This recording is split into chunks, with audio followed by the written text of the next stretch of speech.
Kumusta mga kanoise? Welcome back sa ating YouTube channel, Pilipinoises. So, ngayong araw, another update naman tayo about for politika ng ating bansa. So, ang video to is mula kay Viral Broadcast PH. So, ito papagat na breaking news, Bato de la Rosa sa kamay na ng ICC Interpol, question mark, na iyak sa sinapit naton so ng lungga. So yung panonorin natin yan, men, bibigyan natin to ng reaction and then kaya nandun bahalang umusga. So bago natin simulan, Viral Broadcast PH, supportahan nyo yan. Tapos syempre kung trip nyo ng mga ganitong reaction video may kasama kayo manood, huwag nyo na rin kalimutan supportahan yung YouTube channel natin, Pilipinoises. Also courtesy na rin kay Attorney Enzo Recto.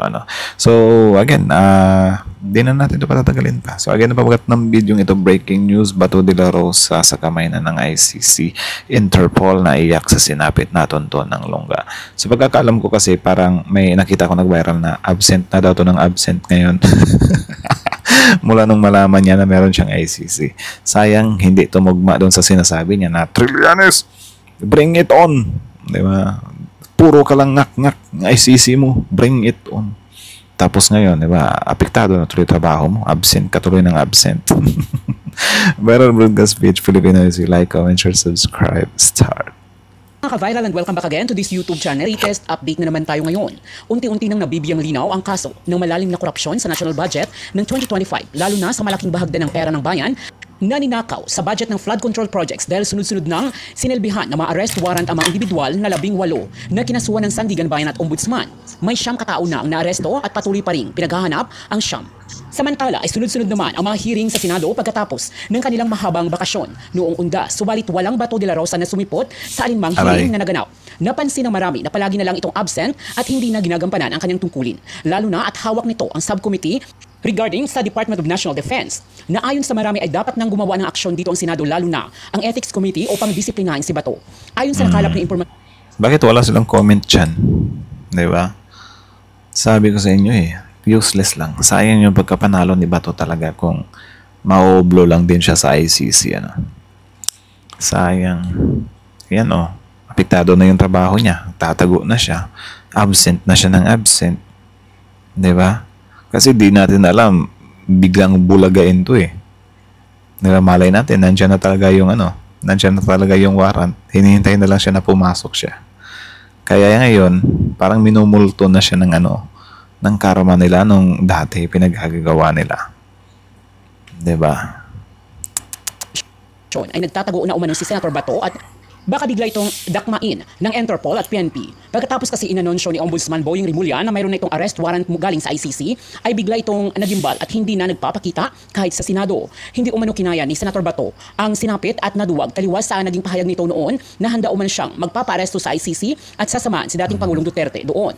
Sa pahayag naman ni dating PNP chief, Manang-mana dun sa amo niya na sobrang daming sinasabi, hindi naman tinotoo. Tapos ngayon, ito, kapag nagsasalita yung admin, meron lang madelay ng konti or yun nga, hindi magkatotoo na sinasabi yung admin, kini-question agad nila. Diba? Like, hinuhusgahan pa nila. Sinungaling ka, hindi mo kayang tumupad sa usapan. Like, ano pala yung sa ICC thing na parang hindi pa papasukin yung ICC dito sa bansa natin kasi walang jurisdiction. Galit na galit sila doon, diba? Wala kang isang salita. Sinabi mo hindi makakapasok yung ICC. Ba't pinapasok mo?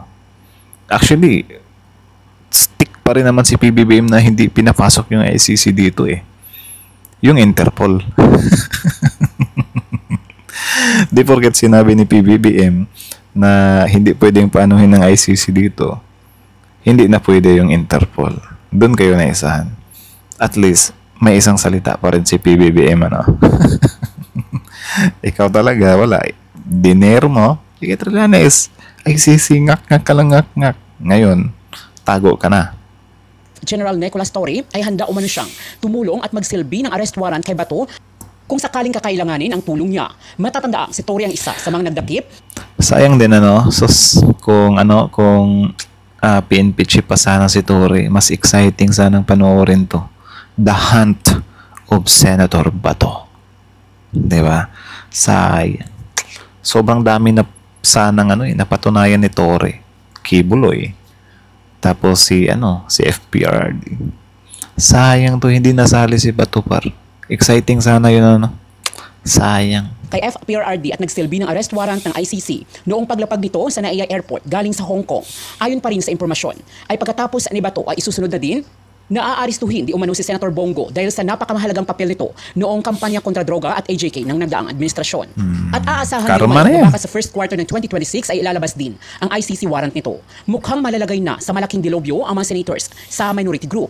Ayon kasi kay Remulla ay bago magtatapos din ng December ngayong taon ay baka may arrest warrant na ang mga senador na dinadawit sa anomalya sa mga flood control projects lalo na sa pagkuha ng kickback at budget insertion sa BICAM.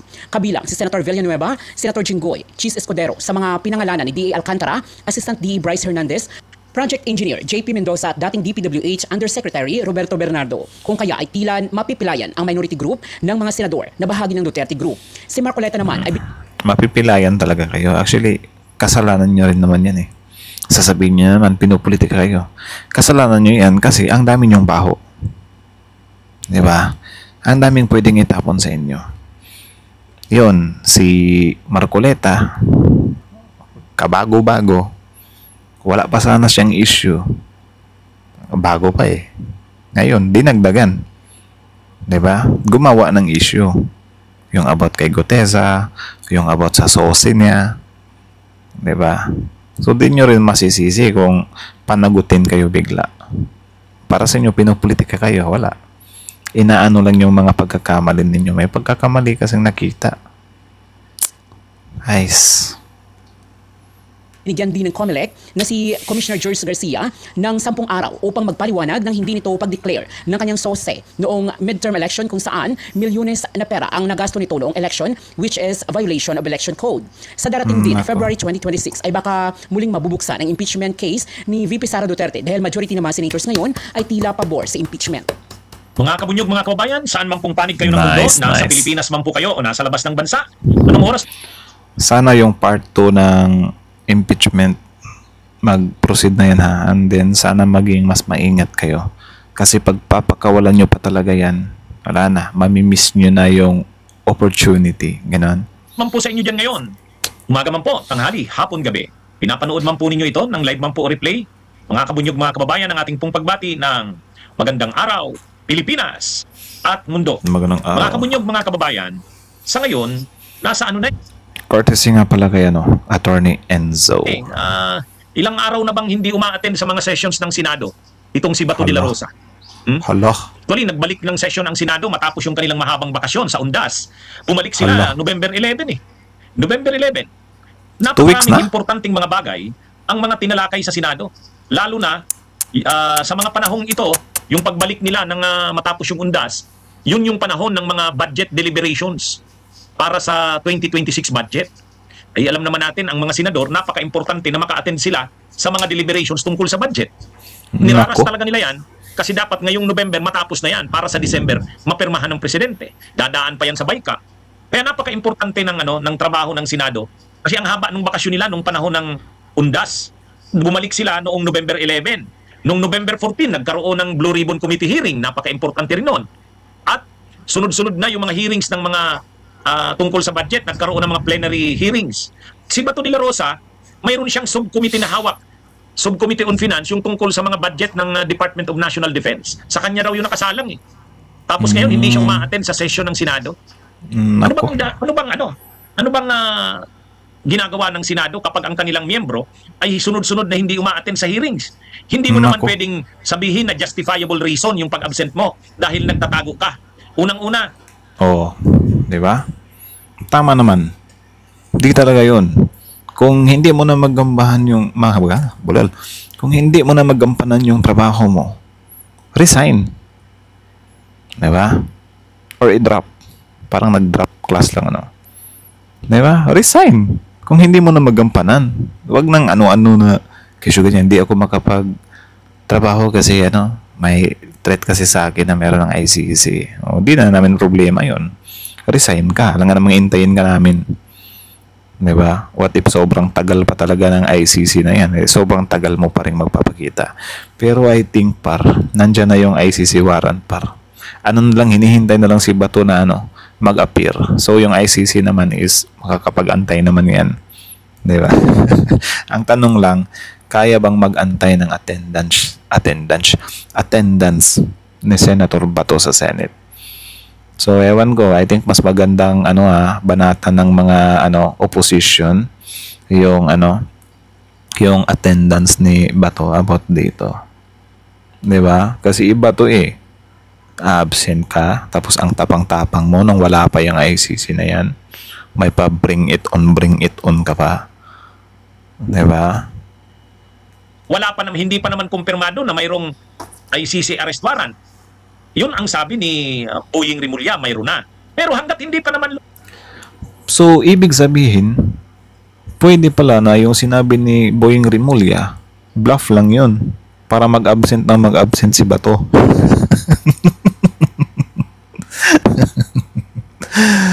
Ay, naku. Kasali ba yun sa some kind fake news or whatsoever? Para sa akin, strategy yun di ba? Na parang i-bluff ko nga to si Bato para absent. Ngayon, kung mag-absent si Bato, magkakaproblema yung pagiging senador niya. Mapipilayan yung Duterte Black ngayon. Pero syempre, di din kasi natin sure kung nandiyan na talaga yung warrant. Iniintay na lang siya na magtrabaho ulit. Kapag ganyan talaga, malas-malas siguro, no? Ewan ko. I think magdadasal kaya si Bato sa part na yan. Like, papunta siya ng Senate. Dadasal siya, Lord. Sana sana wala pang ICC doon. Please. Malabas yun. Saka lumapit na siya sa Korte Suprema. Dininay na ng Korte Suprema yung motion niya. Ano namang ginagawa niya? Tapos sinisweldohan natin ang ganyang senador. Ano namang ginagawa ng Senado? Itutolerate ba ng Senado yung ganyan? Oh, diba? Ano ba, sisweldohan pa rin ba sila kahit mag-absent sila? Kasi kung ganun, apakawalang kwenta naman. Diba? Unfair naman yun. Pero kung hindi naman siya sisweldohan, unfair pa rin. Kasi, senador nga siya, kailangan siya ng bansa. Diba? Hindi na nga natin siya maasahan sa sa political alliances kasi may mga sinusuportahan talaga sila. Tapos dito ba naman sa mga ilang trabaho talaga sa Senate hindi niya pa magawa, aray ko. Diba? Sino ang gagawa niyan? Though meron naman siya mga staff, pero syempre senador siya diba? Senador siya ang pangit naman ng ganyan. Diba? Ang pangit. Mga kabunyog, mga kababayan. At saka, akala ba natin, sabi ni Bato de la Rosa nun, hindi siya natatakot kung lumabas yung arrest warrant na yan, haharapin niya naman yan, hindi niya tataguan. Ay ngayon nga, hindi pa nga nakukumpirma sa true official channels kung talagang mayroon ng arrest warrant, nagtatago na siya. Anong ginagawa ng Senado dyan? Hahayaan. In short, naduwag na. Yung ganyan. At saka diba, dapat ang ng mga senador, ang ugali ng mga senador, hindi nila tinatakasan ang batas. Sumusunod sila sa batas, sumusunod sila sa rules. Ay bakit ngayon hinahayaan nilang si Bato ay mag-absent ng mag-absent? Sa eskwelahan nga pag nag-absent ka, didisiplinahin ka ng eskwelahan. Ay ito kaya senador ito ng bansa. Kaya ang tanong ngayon sa Senado, wala ba silang planong disiplinahin si Bato? Hayaan na lang ba nila yan na uma-absent ng uma-absent? Parang hindi nila pinag-uusapan Dapat anuhan nila si Bato. Hanggang kailan ka ba hindi a-attend sa sesyon ng Senado? Ang dami na nating trabaho. Ngayon, since na ni Attorney Enzo yan, mas maganda yan magandang i-flood yan. Diba? Iparating nyo yan kay Senator Risa, Senator Kiko. Diba? Sana madero nila na i-call out si Bato. Dear Senator Bato, mag-duty ka na please. We need you. Di ba? At saka, justifiable reason ba yan na hindi ka uma-attend kasi ang bali-balita mo may lalabas ng arrest warrant? Ay di ba dapat kung lumabas man ng arrest warrant, harapin mo yan. Kasi yun din naman ang sabi niya, hindi niya aatrasan yan. Ay bakit ngayon wala pa nga, nagtatago na siya. Sabi ng kanyang abogado, hindi naman siya nagtatago. Ayaw niya lang lumabas. Ay, gagi. Ay mga kabunyog mga. Gagi. Ano yun? Anong hindi nagtatago tapos hindi lumabas? Gagi yun Pantanga na yun Parang parang ganyan yung mga linyahan dapat ni Senator Robin Di nagtatago, hindi lang lumalabas, anak ng tokwa. Yan, hamon kasi kayo ng hamon. Di nyo kasi, sus, Diyos ko. Ay, nako. Kababayan. Ha? Anong klase yan? Sumumpa ka sa tungkulin mo, nagagawin mo ang trabaho mo diligiously. Tapos ganyan. Di ba? Mga kabunyong Very mga bad. kababayan. Ano yan eh? Absenteeism yan. Bakit? Excusable ba yung absenteeism niya? Yung pag-absent niya? Excused ba yun? Hindi mo naman pwedeng maging excuse yun. Tama. Ano yun? Sobrang ano kasi yun, sobrang personal, 'di ba? Sobrang personal matter 'yun. Na yun nga hindi siya pwedeng i-tolerate. Pero na lang kung nagkasakit siya, pwede pa 'yun. Magpapa-treatment siya. Understandable pa 'yun. Pero yung iniiwasan mo lang, especially para panagutin ka ng batas, iba 'yun. Iba 'yun, par. At saka alam naman na nandyan lang siya. Wala naman siyang sakit. Kaya ang nangyayari dyan, nagtatago talaga siya. Ngayon, kung nagtatago siya, hanggang kailan siya pwedeng payagan ng Senado na magtago? Tsaka, justifiable reason ba na kaya ka nag-absent dahil nagtatago ka? Diba? Mga ano yan eh. Sa ethics ng senador, hindi pwede yan. Kaya ano ito mga kabunyog, mga kababayan, medyo malaking question na ito sa Senado. Ganyan ba? Ganyan ba ang ethics ng senador? Na una, hindi mo haharapin ang batas? Tataguan mo?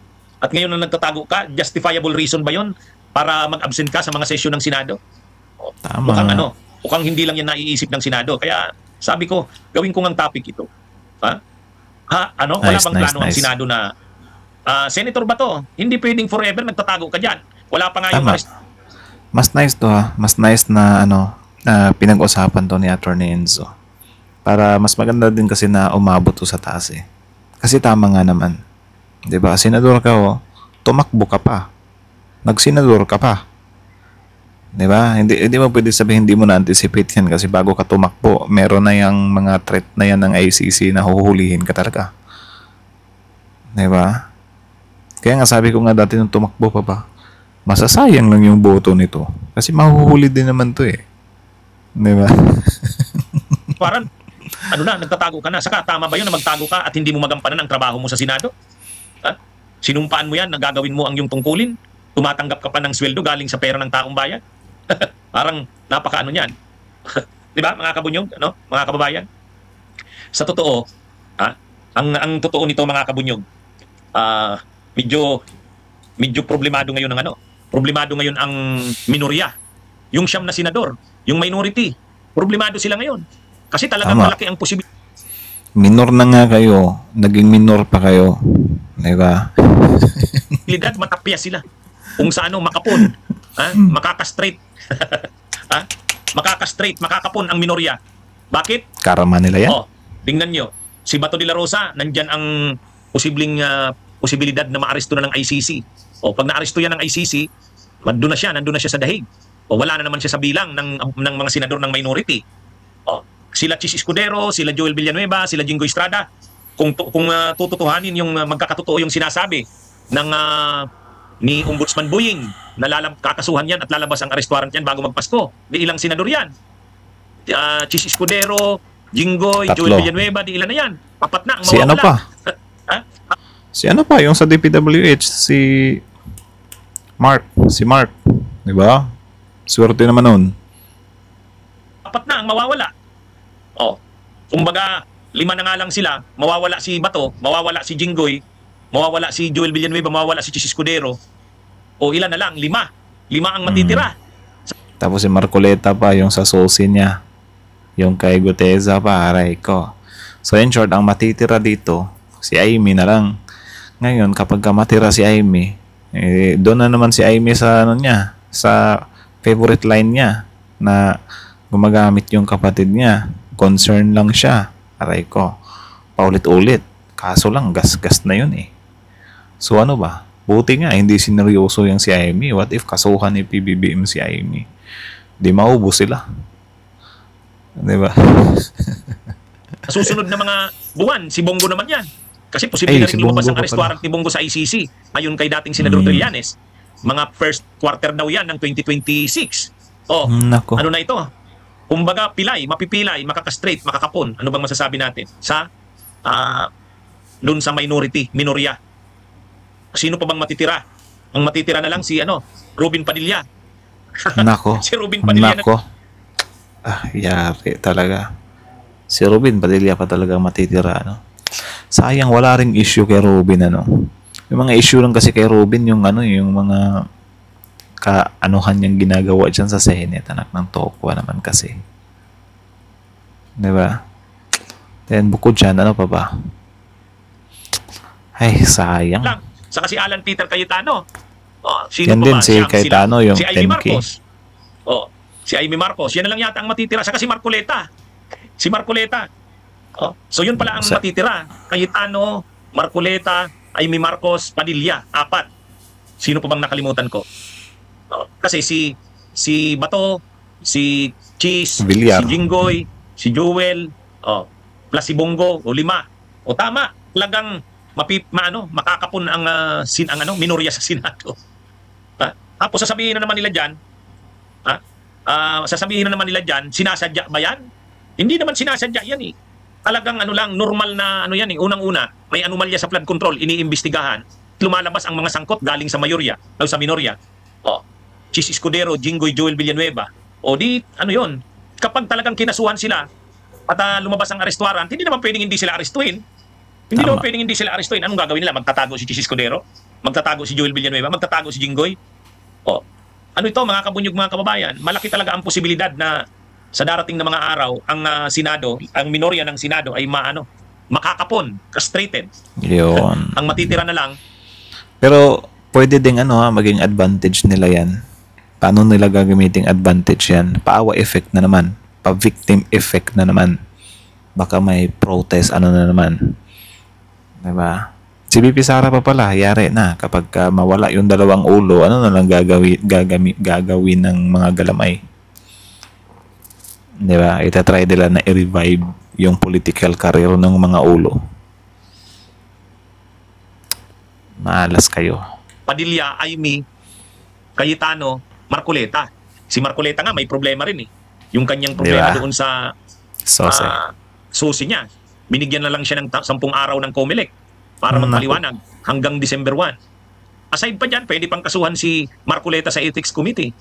Bakit? Sabi ni Attorney Pichero Sispera, gagawin niya ang lahat ng remedyo para naman mapanagot si Marcoleta. Kasi yung mga ginagawa ni Marcoleta tulad gumamit siya ng mga falsified documents 2 beses na ayon kay Attorney Espera eh.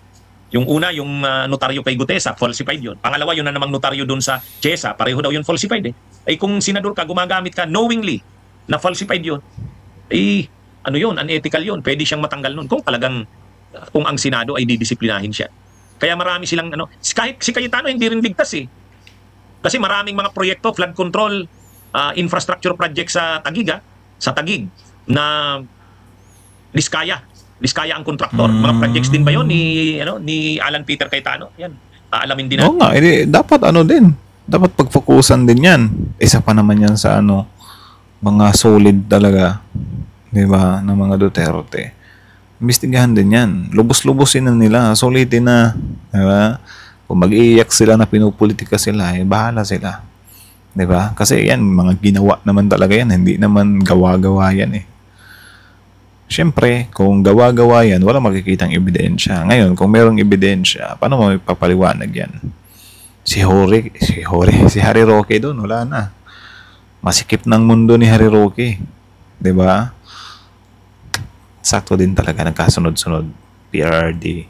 Tapos sumunod silang Kibuloy, silang Bantag, sila Teves. Tapos ito naman si Harry Roque. Tapos si Bato, tapos si BP Sara, tapos Diyos ko, mauubos sila matitira na lang si Amy Marcos. So meaning, tatanong lang naman ako, don't tell me if ever maubos yung mga Duterte, babalik kaya si Auntie Amy sa piling ng kanyang kapatid? Magmamarcos kaya siya ulit? Magsusorry kaya siya sa kapatid niya? At ang tanong, tatanggapin niyo pa ba si Senator Jaime kung babalik siya? Comment down below. Diba? Kaya mukhang grabing problemang kinakaharap ang mga miyembro ng minorya. Kaya Si Amy Marcos, may mga ano ngayon na yung tungkol sa kaso niya dun sa excise tax ng ano. 'Di ba yung tobacco excise tax? Nasangkot yan si Amy. Malamang bubuhayin yan. Kaya maraming problema itong mga nasa minorya ng Senado. Maraming problema sila. Sa susunod na taon, pag lumabas pa ang arrest warrant ni Bato o ni Bongo, ayan, si Bongo ano rin, delikado na rin. Kaya Nako. ano ito? Mukhang matindi ang ano nito mangyayari. Mapipilay ang minorya. Tapos sasabihin nila, parang tinatarget sila, sinasadya. Hindi naman sa sinasadya yun. Talaga lang, unang-una. Ano yun, meron din talagang meron din talaga siyang di mo talaga mawawala na na inuubos sila. Pero yung way kasi ng pagkaubos sa kanila, may mga facts din naman kasi. So parang alam niyo yung okay lang, may facts naman nabutasan kayo 'di ba? Kasalanan niyo yan, hindi kayo nag-iingat. Kasalanan niyo yan, gumagawa kayo ng kabulstugan. Pwera na lang siguro kung gawa-gawa lang talaga yung ibinaboto sa inyo. Kaso merong mga ebidensya 'di ba? With evidence. So wag kayong lilinisin niyo yung mga sarili niyo, anak ng tinapaw. Si Bato, matagal naman na yan. Panahon pa na presidente pa si Duterte, sinampa na yung reklamo sa ICC. So hindi naman yan masasabi na ngayon lang siya kinasuhan sa ICC. Nung panahon pa yan, nandyan na yan sa ICC. Kaya lang binabaliwala nila, akala nila wala lang yan. Kumbaga ngayon lang naman lalabas yung arrest warrant sa kanya Pero matagal na yung kaso. Kaya hindi niya masasabing ginigipit sila, sinasadya. Yung sila Chis Escudero, Joel Villanueva at Jingo Estrada, mayroon talagang kampanya laban sa anomalya sa flood control. Sangkot sila may mga testigo, may mga ebidensya. Wala nga namang hindi sila panagutin. Yung Villar, yung Villar din, pero hindi kasi sa minorya si Villar nasa mayorya. Ang sinasabi natin dito, ang daming mapipilayan. Nakikinikita natin, mapipilayan ang minorya sa susunod na mga araw. Nagmayorya pala si Villar, marunong din.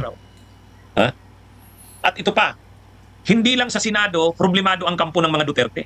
Hindi lang sa Senado. Kaya yung problema ng mga Duterte na yung mga kakampi nila sa Senado, mapipilayan, may mga kaso, makukulong. Hindi lang sa Senado, pati sa sa iba-ibang mga lugar, sa iba-ibang mga korte, ay may mga kinakaharap na problema ang mga Duterte. Ang mga kakampi, kasabwat at kaalyado ng Duterte. Tulad ni Harry Roque ngayon. Tama. Kinansila na ng Regional Trial Court ng Pasig. Well, binibigyan kayo ng 1 taon. Tama po, hindi? Tama po. Nag-withdraw po tayo ng 2019. So, ayan, hanggang dito na lang muna. So, panoorin nyo na lang ng buo yung video na yan. Original video link in the description box below. Panoorin nyo rin, subscribe nyo rin. Viral Broadcast Page. So, yun. Courtesy din, Attorney Enzo. Subscribe nyo rin siya. Solid. Marami tayong natututunan. So, syempre, tayo naman. Don't forget to like, comment, share, subscribe bago nyo iwan yung YouTube channel natin. So, kita nyo naman pare, ito na yon. Ito na yung ito yung literal na tukhang ng buong Duterte family, 'di ba? Buong Duterte block. Parang tukhang way ito 'di ba? Ang saklap nga lang kasi parang lang din Di mo rin pwedeng pwede mo rin palang ikumpara tong situation na nangyayari sa kanila kasi 'di ba? Parang iniiyak kanila na parang inaano sila, pinopolitika sila or ginigipit sila. 'Di ba? Iniiyak kanila 'yan. Pero ito, do you think ba yung war on drugs against poor or versus poors, di ba? Parang ganun lang din naman. Poors yung pinupuruhan nyo. Di ba? Sobrang confident nyo pa nga na hindi, dapat talagang managot yung mga yan. Kaso lang, kinarma kayo Binalikan kayo. Ngayon na bumalik sa inyo yung karma, wala na, iyak kayo ng iyak. Kasi tama nga naman dito yung sinasabi, di ba, na yung ICC ni Bato, dati ba yan? Presidente pa lang si Digong, di ba? Si FPRD, dati pa rin yan. Di ba? Kumbaga, hindi bago yung mga na yan. Hindi bago yung mga issue na yan. Tsaka sasabihin nyo, bakit ngayon lang? Bakit ngayon lang? Kasi syempre, nag-away-away kasi kayo. Ngayon, nung nag-away-away kayo, syempre, lumalabas yung mga baho ninyo. Kasi syempre, meron din namang nagtitip siguro sa admin na mga kalaban ninyo. Isipin nyo, sobrang dami yung kalaban. 'Di ba? Hindi lang loyalist yung kalaban nyo. Nandyan yung dilaw, nandyan yung pink. Though same lang sila. Nandyan din yung nasa middles lang. Nandyan din yung critics nyo sa yung yun nga, yung may mga DDS din naman, mga DDS dati na 'di ba? So meaning pwedeng may nag-spill ng mga baho ninyo. Kaya pumapasok sa radar ng admin. Kaya ngayon, admin, mapapanagot talaga kayo kasi maraming nagbibigay ng info sa admin eh.